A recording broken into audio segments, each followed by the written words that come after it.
Today's show is presented by Magic Spoon. And guys, if you want to get $5 off your first order, go to magicspoon.com/chat. Get $5 off. I'm rocking with the seasonal maple waffle. It is fall, and who doesn't love some pancakes? Come on, yes, let's sir. ride here. So try that flavor. Try all their different flavors. Their cereal is fantastic. It's healthy, and it tastes delicious. magicspoon.com/chat. Get $5 off your first order. All right, well, Ben Simmons, the drama continues, Chase. I'm just going to let you do your thing here. A lot to unpack. Suspended for the season opener. Where are we at with Ben Simmons and the 76ers? Well, these new developments continue to come out. We're recording this during our live shows. We go live on any given Thursday, every single Thursday, 5 o'clock Eastern, 2 o'clock Pacific. Daryl Morey just got off the air on 97.5 The Fanatic in Philadelphia, a radio station that I actually used to intern at, and was very, very honest about the Ben Simmons situation right now. I'm just going to pass along these notes really quickly. Daryl Morey saying we actually are expecting him to be at shoot-around tomorrow prior to the home opener against the Brooklyn Nets on Friday. He also said to Mike Missanelli, right now, if we traded Ben Simmons like he wants, all we would get back is role players, and that would make no sense. This is telling. I would be prepared to strap in because it will take a while. Simmons is a difference playmaking. And this can go on for 4 years. That's something else that Daryl Morey had said. And, quote, people should buckle in. This is going to go a long time. I think that's some hyperbole. I think he's going to get dealt at some point this year. I would just be shocked if he actually suits up in a Sixers uniform. But the developments over the last couple of weeks, Harrison, have been crazy, so nothing surprises me at this point, especially when you look at that timeline. Yeah, and this timeline really goes back to the end of the postseason where he flamed out in that series against the Hawks. He was really bad the whole playoff run, especially from the free throw line. Could not make a free throw. Doc Rivers basically giving a non-answer when asked if he could be a championship point guard. The pass. Yes. So he has a wide open dunk and he passes it for some reason. So you have that playoff disaster. Then you get to August. He flies out to Los Angeles. So the team officials fly out to Los Angeles. to go meet with him. Doc Rivers, Daryl Morey, Josh Harris, Elton Brand. They meet with him and they try to plead with him to come back to Philadelphia to rejoin the team. Now, at that point, he had already packed up his apartment in Philly. Yeah. He had put his house up for sale, but they fly out there to try to bring him back. Not successful at all. Yeah, so then you get closer to the season. He's basically gone for all of training camp. He just shows up, by the way, after his training camp holdout, and someone gets in touch with, was it Doc Rivers or Daryl Morey? Hey, Ben Simmons is outside for a COVID test. What? We didn't even know he's in Philadelphia right now, so you've got that going on. Showed up out of nowhere, unexpected. Elton Brand is just chilling inside the Wells Fargo Center, gets a text, and they're like, hey, Ben Simmons is here. He's ready to report. Elton Brand's like, what? We weren't expecting him to report. That's why everything with this situation is just so crazy right now. And earlier on this week, there were a lot of reports about him getting kicked out of that practice by Doc Rivers, him basically declining to Doc Rivers' face that he wasn't going to partake in any of these drills. This is what The Athletic had to report on Ben Simmons. On Sunday, Monday, and Tuesday, Simmons was the first 76ers player to leave practice. No surprise there. He simply came and went, changing clothes and not even showering at the team's facility. Simmons showed up to the 76ers practice on Tuesday with a similar disposition. Disengaged from everyone, spending time alone, and displaying the same stoic face. Rivers wanted Simmons to take a spot on defense during his walkthrough drill, and Simmons shook his head and refused. So Rivers asked once more, Ben, get in.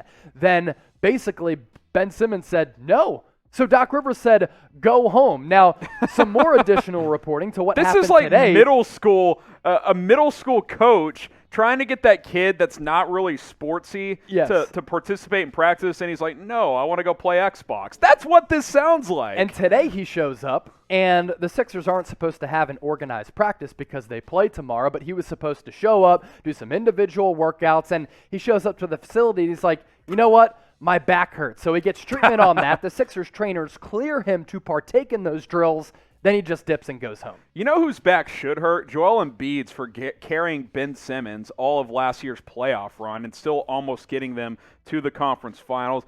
Let me just say this, and I know you're the Philly guy. This is basically your show right here. Ben Simmons is one of the biggest frauds of all time after how he's acted in the last 3 or 4 months. I'm not sure I can ever remember an athlete carrying himself in a manner to this level of embarrassment. This is beyond anything we've ever seen. At least James Harden last year, yeah, he came in overweight. He's still dropping 35 a night until the Rockets traded him. It's just an absolute joke. And then you've got the latest reports. He's willing to do whatever it takes to get out of Philadelphia. He doesn't care. Just get me out of there. I just think it's an absolute disgrace at the end of the day. And I think this is going to last a little while, as Daryl Morey had said, because Daryl Morey is a good businessman. Daryl Morey is very, very aggressive.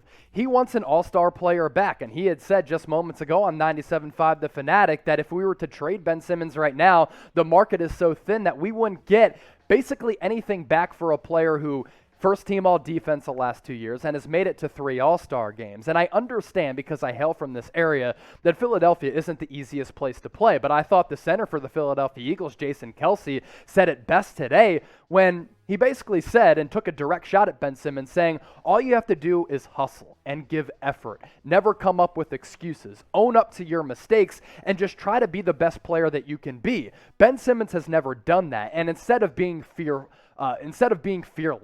Ben Simmons has always just been fearful. And this kind of dates back to a scouting report at LSU. And Jonathan Givony, the scouting report starting to circulate, had some concerns about Simmons, how he handles adversity, how he responds to challenges, how in big games he kind of just folds. That goes to show you he's not fearless, Harrison. He is fearful. Yeah, the lack of competitiveness and being a competitor is really telling right now. The season's already here, and he just has no interest in playing. I think it's an absolute joke. Pick a side. Ben Simmons or 76ers. Type BS for Simmons. Type 76 for the Sixers. If you're typing BS, I guess you're part of Ben Simmons' family, because this isn't even a debate for me. I think he's carrying himself in a total. It's beyond unprofessional. It's just embarrassing at this point. So let us know. BS for Simmons or 76 for 76ers. Something that's not even a question at all is how good and how healthy Magic Spoon cereal is. Damn and right. if you guys want to get in on the best cereal in the game, get $5 off at our link below, chatsports.com/chat. Chase, they have a ton of magicspoon.com/chat, excuse me. Tons of different flavors available. You got the blueberry, you got the cocoa. I'm rocking with the seasonal maple waffle here as well. Do you have a favorite flavor? If you had to pick one, what are you rolling with? So my favorite treat is to get some cocoa, roll it up into some peanut butter balls, throw it in the freezer for 20 minutes. My favorite flavor, though, straight up, if I'm just throwing some milk in there, it's got to be fruity, which is right on your screen here. Exactly. And hey, if you don't like those flavors, tons of others are available. magicspoon.com/chat. Get $5 off your very first order, and you will enjoy the best cereal on the planet. You can't get this stuff at the grocery store. Got to order it online, and you might as well use our link to get $5 off. Okay, so that's kind of where we're at with the latest drama. Let's look at some potential teams that the Sixers could trade him to eventually if it's not going to happen in the near future, and maybe a couple of trade packages as well. You cooked up the Pacers, Raptors, T-Wolves, Trailblazers, and the Spurs.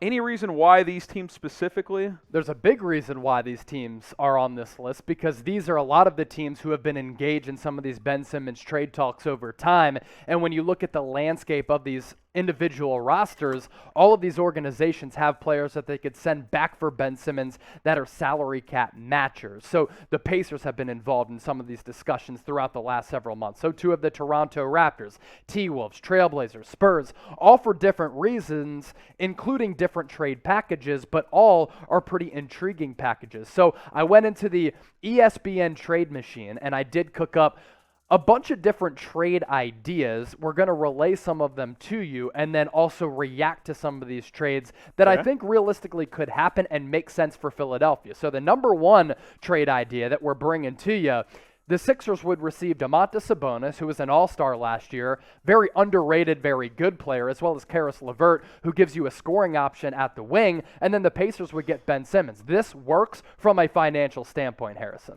Yeah, look, I mean, Daryl Morey just said that he doesn't believe you could get an all-star back at this point, so something would have to change to get a guy like Domantas Sabonis, who was an all-star last year, and it wasn't a fluke. This has been a good player for some time now. Karis LeVert is a nice young player as well. I'm a big fan of Sabonis. He's a beast. I think he's one of the best young up-and-coming bigs in the NBA. He continues to get better. Now, Could you poach him away from Rick Carlisle? Would Rick Carlisle, who is now the Pacers head coach, want to deal with the drama queen that is Ben Simmons?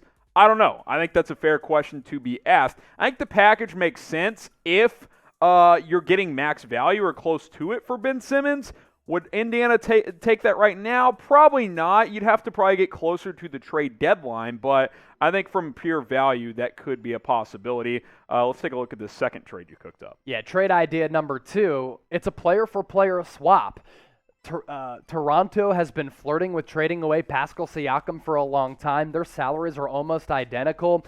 And yeah, while ideally for Philadelphia, you want more floor spacing and guys who are more of a creator than Ben Simmons, and Pascal Siakam doesn't really fit that category, but he's worked so hard over time on his game and it stretches offensive game out to the perimeter. He's a very good defensive player as well. I think Siakam could be a nice little return for Ben Simmons. And then our last trade idea is with the Portland Trail Blazers. This is probably one of the more popular ones out there.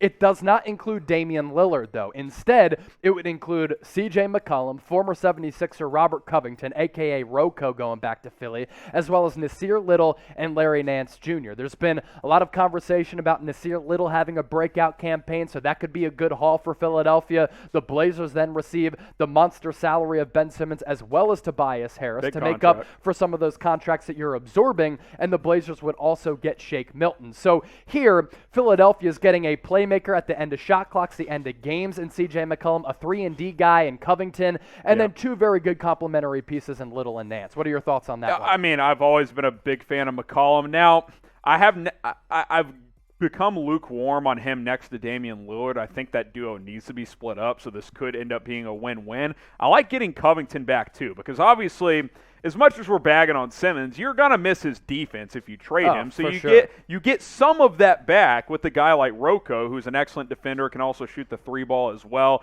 But I thought you made a good point, and we've talked about this time and time again.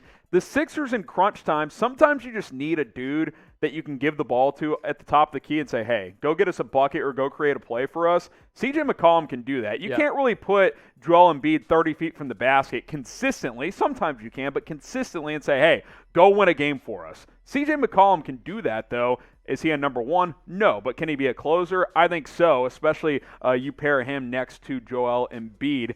That one's intriguing to me, Chase. I think that is the one. If you could get McCollum's 25 points per game scoring in here, that feels like a difference-making type of trade. Yeah, no, I agree with that. So which one do you think is the best? If it's the Pacers trade with Domantas Sabonis, Karis LeVert coming back, type IND, Pascal Siakam with the Toronto Raptors, type TOR, or that Blazers haul, type POR? Get those votes in the comment section right now.